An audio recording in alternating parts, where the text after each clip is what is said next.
To you live from the Milky Way galaxy, the solar system, planet Earth, North America, the United States of America, wherever the heck I am today. I'm in Miseryville, population me, because I'm a Browns fan and I'm a Buckeye fan. This Turkey Day weekend was garbage, garbaggio, trash, no bueno. The Ohio State Buckeyes, they lost on Saturday. The Browns lost on Sunday. So we're going to talk about it a little bit.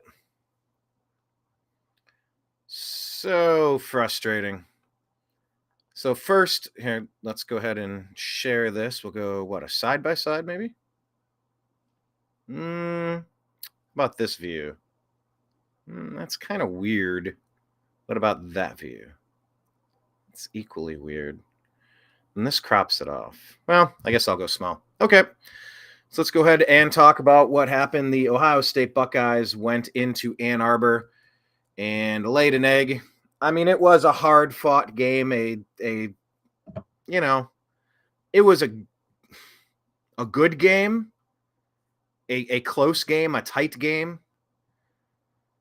But the Buckeyes missed a field goal at halftime. They actually made the field goal, then they missed it. On second thoughts, they called that team up north called a timeout, and then the second kick went left. That 3 points was huge because it came down to the Buckeyes needing to score a touchdown in the final moments and trying to force it, and amidst heavy pressure, our quarterback Kyle McCord threw his second interception of the day. Now, if all we needed was a field goal to force it into overtime, that would have been totally different. We probably could have lined up for a kick right around there, a small play or two, try to get a few more yards, but we were in decent shape at that point for a field goal, not in great shape for a touchdown. And it came back and bit us. You know, a lot of people wondered if Kyle McCord would have been the Ohio State Buckeyes quarterback if it weren't for Marvin Harrison, the two who played with each other in high school. And so now it begins. It's free agent college quarterback season. This is a post from Maurice Clarett saying, "Come on, dog, get in that transfer portal. We will have your whole life turned up. I know your whole family paid, but ain't nothing like being a star at an elite school. Quinn Ewers ain't going anywhere soon. Ain't going nowhere soon. Peyton Manning, Arch Manning, think about it, big dog." I mean, what if you had a Manning come to Ohio State? The Buckeyes have lost 3 in a row to that team up north. Unacceptable. Absolutely unacceptable. That's not the type of program we are. I mean, in the past 20 years, 25 years, the Buckeyes have been dominant, except for Luke Fickell and Ryan Day. People want to talk about Ryan Day, and you know, he's a good coach. He's one of the best in the nation. Based on what? Oh, well, he's only had a few losses. Yeah, he's lost most of the big important games. Yeah, but he's won most of the others. What, you mean like against Indiana? Like Bowling Green, Akron? What are we talking about here? They beat Purdue in Minnesota. They beat Iowa. Okay, the tough games this year, Penn State, that's a tough game. We got that win. That was close. Could have gone either way. That Notre Dame game, we were primed to lose it, except for that final drive at the last closing seconds. It was right at the end. It was right at the end. But look, he got the win. Yeah, he did. But not against the team that counted. Not against the most important matchup of the year. The one that could give us a chance at the Big Ten title. A chance to play in the playoffs. Playoffs? Yeah, Ryan Day can't beat that team up north. He's 0-3. You can't have that. And I'm still waiting to see what's going to happen. What's going to happen with Jim Harbaugh? The Big Ten gave him a slap on the wrist. A 3-game light suspension. Yeah, you can be the coach. You just can't be there to coach during game day. Oh, yeah. But you can the rest of the week. And you can still, okay. That's the Big Ten punishment. Where is the NCAA punishment? Is that team up north going to be forced to vacate all of these wins anyway? You know, that's what makes this so frustrating. It would be a completely different narrative if the Buckeyes went into Ann Arbor and won that game. And look, we were close. There was that play in the end zone, caught by that team up north, but the ball bobbles, it moves again, and he's getting tackled, and the ball moves again. And as he's going down, the Buckeyes wrestle it away and come up with the ball. That's an interception touchback. But it was ruled a touchdown on the field, and upon further review, they did not reverse it. I understand. Take me being a homer out of the equation. I think you could have easily made a case that was a ball that you should have overturned. And that would be the difference in the game. We've seen this before as Ohio sports fans, football fans particularly, of the Browns in particular. We saw it in the playoffs against the Kansas City Chiefs, a touchdown pass to Hollywood Higgins going into the end zone, but he gets blasted helmet to helmet from Dirty Dan Sorensen, and the ball tumbles loose through the end zone. It's not a touchdown or unsportsmanlike conduct leading with the crown of the helmet to helmet. You could have called 20 different penalties on that play, but they called 0. And the difference in that Browns-Chiefs game that was the ticket to go to the AFC Championship game, and God knows where else after that. We didn't get that chance because that was a call we didn't get. And that's why if you want to win consistently in college and in the pros, you need to factor on winning by 24 points. You need to factor on dominating, putting your boot on the neck and pushing. You just keep leaning into them. You cannot give up. You cannot let a game be so close that a pass interference penalty is going to make a difference, so that one bad call is going to make a difference. You kind of have to be up by a few scores so that you can weather the storm. But when you play close to the vest, you can lose close to the vest. Inches equal yards, blah, blah, blah. We heard the speech from Pacino. Right? Every play is important. Now, had they ruled that, I remember when watching that play live against that team up north, when that ball went into the end zone, I just turned away in disgust. I'm like, what is happening? And I turned back to see the commotion. I'm like, huh? What did I miss? I instantly saw that ball move once and twice and 3 times. My understanding is that a receiver has to maintain full possession of the ball through the catch, to complete the process. Through the process, the Buckeyes had that ball. And if that was called appropriately, that would have been a touchdown for the Buckeyes, and the Buckeyes would have won. But it's a number of things. Had our kicker made that kick after he was iced? Okay, well, had he? Maybe. Okay, coulda, woulda, shoulda. He didn't. Because then it's a 3-point game. Maybe we tie, go to overtime, and win it in overtime. Didn't happen. And it wasn't just that final play interception from the Buckeyes. It was 2 interceptions. That's just, you can't have quarterback play like that and expect to compete for a national championship. You just can't. And it sucks. It sucks because this is the only loss on the year, and it looks like the Buckeyes are going to get shut out, barring, the best of the best teams losing in their divisional or their conference championships. It looks like they might be on the outside looking in, and that sucks. I do not want to work at Home Depot. What's that from? It's John Lovitz. It's a comedy. What's that from? I do not want to play Louisville in a bowl game. No. But hey, we got nobody to blame but ourselves. If that's how it plays out, my hair's doing a little whoop thing. But we did it to ourselves. We got to play better. And Coach Day is on the hottest of hot seats. Who will come in as athletic director? Will Jim Tressel be in as athletic director at Ohio State? Would they bring back Urban Meyer for round 2? Are we making too much out of just, losing every big playoff game? Almost every big playoff game.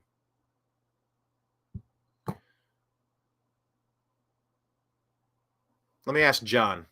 Let's see where John's at. Let's see if John has a thought on replacing the head coach at Ohio State or at the Cleveland Browns. But that is the question on everybody's mind right now. Do we stick with Kyle McCord? Do we go out and get somebody from the transfer portal? I mean, I think you got to always be looking to upgrade. And of course, if you look at this, well, if it'll load, recent media, there we go.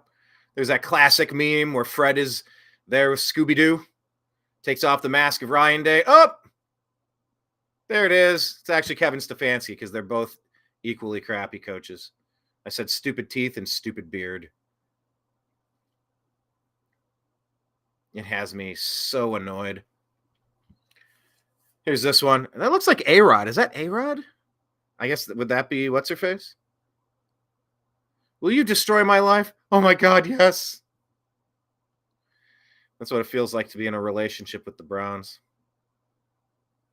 And the Buckeyes, really. So, look, for some perspective, the Buckeyes have dominated from 2004 to 2010, from 12 to 19.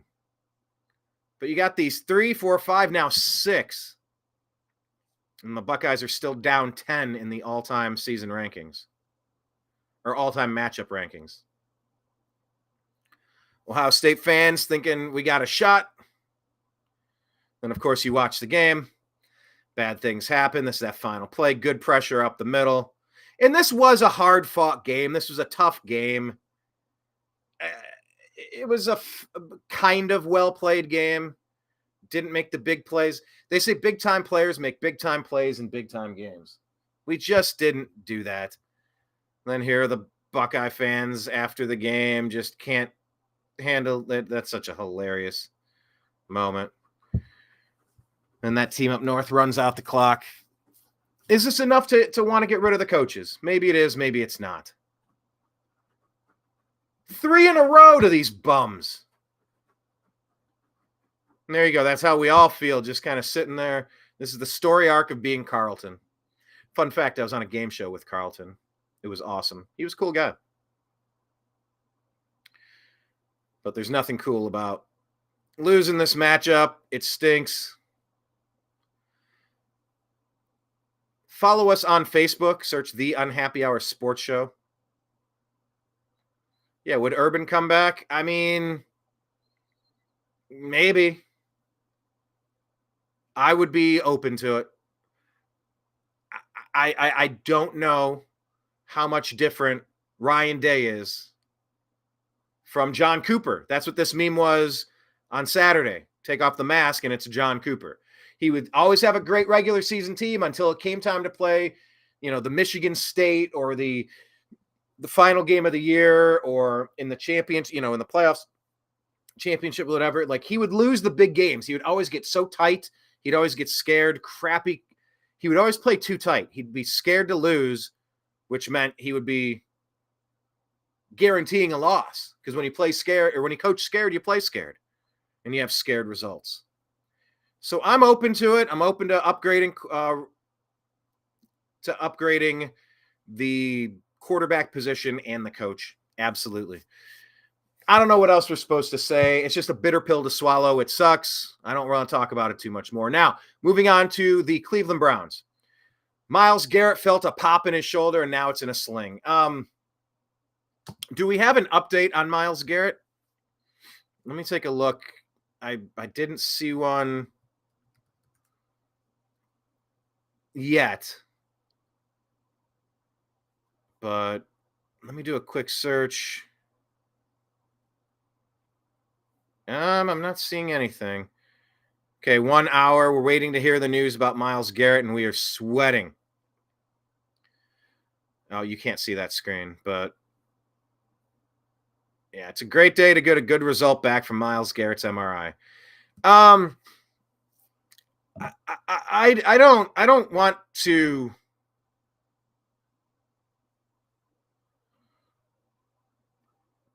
I want to say this. The Browns,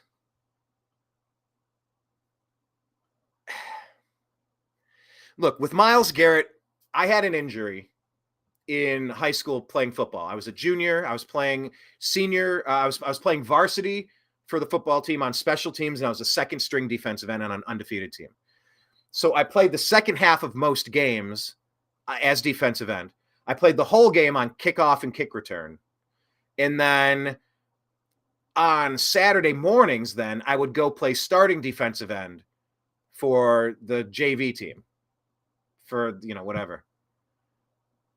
During a game against our number one rival during the season that we went to the state championship, making a play, I heard a loud pop, and it was my ankle, and it hurt like hell. And I was so concerned that I had popped and torn something. Turned out it was an ankle sprain. It was bad. I was able to play one play on kick return the first 2 weeks of the playoffs, Toledo St. John, Toledo St. Francis. And then I finally got a little bit better to play a little bit more after that. It was bad at first. It took me a minute, but I played through it. I was able to, but I was on crutches throughout it was bad, but it wasn't the worst. Now, when I was playing basketball in college, I landed just a pickup game in college. I landed and I felt a pop. When I felt it, that was a torn ACL. And that was not good. So when Miles felt a pop in his shoulder, and I've had a torn labrum, I mean, it's just, I don't have great vibes about what's about to happen. Fingers crossed. I wish the best, but based on my personal experience, I'm bracing for the worst. And if so, I mean, I don't know how we could weather that storm. I don't want to speak it into existence. I'm just telling you, there's a difference here. The Browns played a terrible game. They're talking about Coach Stefanski and his terrible coaching. How can you blame him? How can you blame anybody sincerely criticizing what the Browns did against the Broncos? We were supposed to be able to run the ball, and we didn't run the ball enough. Matt Fontana has a good take on it. So he says, the good was Cedric Tillman. The bad, the Broncos exploited something on that Browns defense. The drops are a serious issue with this team. Amari Cooper got injured. Myles Garrett got injured. And we weren't running the ball. The ugly, that hit on Dorian Thompson-Robinson was brutal. The entire weekend of football was brutal. In cranberry sauce. Well, I'm going to disagree on cranberry sauce. I do like cranberry sauce. But the Browns have now fallen in the rankings. We were in good position. We're still in okay position, but man, it would look so much different if we had that 8th win up there. Sadly, we don't. In the conference now, Ravens in charge at 9-3. You got 3 teams at 8-3. You got the Chiefs, the Jaguars, and the Dolphins, all 8-3. Then you got 2 teams tied. We're falling behind in the tiebreaker, gosh darn it, to the Squealers. 7-4, 7-4. So if the playoffs started, the Browns make the playoffs. But man, at 8-3 would be in that second tier. We're in the third tier now. And we got teams chasing us at 6-5. The Colts, the Texans, those damn Broncos, and the Bills. Luckily, we got some help with the Eagles losing. Then behind them, you got another tier of the Cincinnati Bengals at 5-6. They did not win. They dropped. Then Las Vegas Raiders, 5-7. Then you got some teams at 4-7, and then 2-9 Patriots. I guess let's only look at the 3 teams behind us because they're like so close to nipping at our heels. Colts, Texans, Broncos. Then you got the 2 others of the Bills and the Bengals. Bengals are falling. They're missing their quarterback. Bills are a 500 team. But ahead of us, Steelers, Dolphins, Jaguars, Chiefs, Ravens. It was a good opportunity, and we let it slip through our fingers. What am I supposed to say about this game that hasn't been said? Too many passes. We didn't exploit the running game. We didn't exploit our offense's ability to run the ball. We were doing well at it. A lot of passes. I can go ahead, kind of like with Coach Day, and say, look, the Buckeyes played a tough game against the number 3 team in the nation, undefeated. They're still very talented. it was a hard fought game, came down to one possession. We just couldn't. We had self-inflicted wounds, 3 of them, the missed field goal and the 2 turnovers. We couldn't capitalize on a few others, and the defense gave up a few. I mean, it was a tough game. I could say the same about the Broncos game. It was close, sort of. But I will say that a lot of passes did get into the hands of the Browns receivers. When you get a football into the hands of a receiver, whether that's a tight end, whether that's a running back, whether that's a wide receiver, they have to make the catch. So I would say 40% of those misses, 40 to 60% of the ones that were missed, the incompletions by Dorian Thompson-Robinson, those were catchable balls. I guess PJ Walker as well. The whole schematic. They were catchable passes. And you can't blame Stefanski for putting the ball into a receiver's hand. So I'm just going to play a little bit of devil's advocate. A lot of that, those were failures. Those were failures from the position players, the playmakers. They have to make those catches, and they didn't. But when you have a team, I saw that chart, that defensive efficiency chart. The Browns were up here. The Broncos were down here. And I'll tell you what, that Browns defense was exposed. They were exposed for a lot. They found a way to run the ball. They found a way to neutralize. They found a way to score. They scored early. They kept it going. Wasn't a lot of scoring, but it was enough. And that was a team that you could have played tougher. But they're peaking, and we are not. We had gutsy wins over the Ravens and the Squealers. But now here we are, struggling. Back to the drawing board. My understanding is that the team is staying on the West Coast for the trip, that they're going to stay. And my understanding is that they only came in the day before, and that Kevin Stefanski's never won on the West Coast. So it kind of makes you wonder, like, why didn't they get there a few days early? A lot of coulda, woulda, shoulda at this point. So I don't see the point in going over and over and over it. There's so many key moments in the game. It was a grinding disappointment. We couldn't really ever get it going. Even the 2-point conversion that was in Cooper's hands, and he couldn't catch it. So we're waiting on the injury reports on Cooper. What happened? Does he have anything serious? Any broken ribs? That was a hard hit he took. What's going on with Miles? Fingers crossed. I'm not feeling great about it, but I'm not going to. We'll see when we see. Either way, we are lining up for another away game. It's a 4:25 game on Fox. It's against the Rams. Here's who we have left in the season: the Rams, the Jaguars, the Bears, the Texans, the Jets, and the Bengals. How many wins will it take to make it into the playoffs?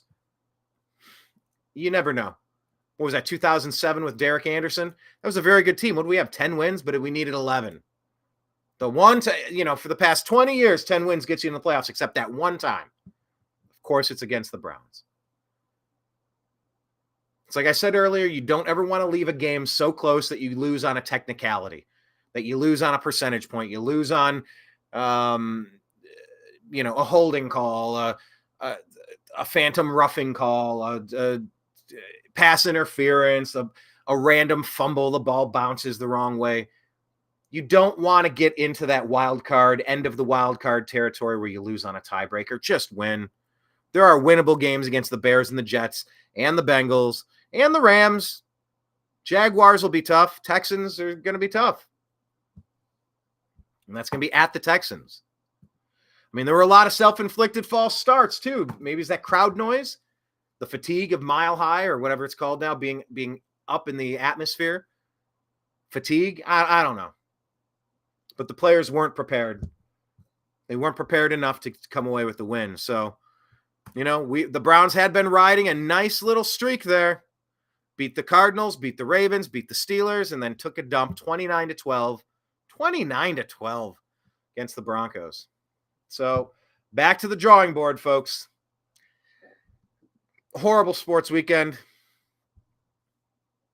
But let's have some faith. Let's have some hope. It's a long season. I mean, for the Buckeyes, like I said, unless something miraculous happens, we're probably going to be on the outside looking in for the playoffs. I guess that's set to expand. Is that next year? Top 12, top 16 teams are going to be in the playoffs. I think that's going to be good for the game. You're going to put the best up against the best at the end of the year and then let it shake its way out. It's just, you lose one game out of the entire season and you're on the outside. It stinks. Or if you lose your game at the right time, and it used to be computer rankings, it used to be coaches polls, then it was a blend. It's just like, come on, take the top few teams. And that's going to be the case. So this might be the last time we get on the short end of that stick. But for the Browns, you're still in okay position, but it's I mean, down Denzel Ward, Cooper, Garrett. I don't know how that plays out, but let's just have some faith. I'm trying to talk myself into it. I'm not feeling fantastic about this situation, but it is what it is. Can't win them all. We'll have plenty to break down and dissect throughout the week. So join the Unhappy Hour in all of the places on X. We're at the Unhappy Hour _. Go on Facebook, The Unhappy Hour Sports Show, a support group. Follow us. And we're on Instagram as well, The Unhappy Hour Sports Show, all the places. So focus, look at the windshield, not the rearview mirror. I guess we got to look at the rearview mirror and break down all the things you can so that we can clean them up for the next game. But we're going to have to move fast on that. Send me a message if you're interested in any of these. We have coasters. They're wooden coasters for the Unhappy Hour Sports Show. We also have, where are those? We also have pins for the Unhappy Hour Sports Show. We're only ever going to have 100 of this design. If you want some, let me know. They make great gifts for the holidays. And I'm going to sign out now because someone else is jumping into the studio. My name is Brian Engelman on behalf of the Unhappy Hour Sports Show, part of the New American Media Broadcasting Network. I appreciate you. I love you. And we'll talk to you again soon. Take care. Peace.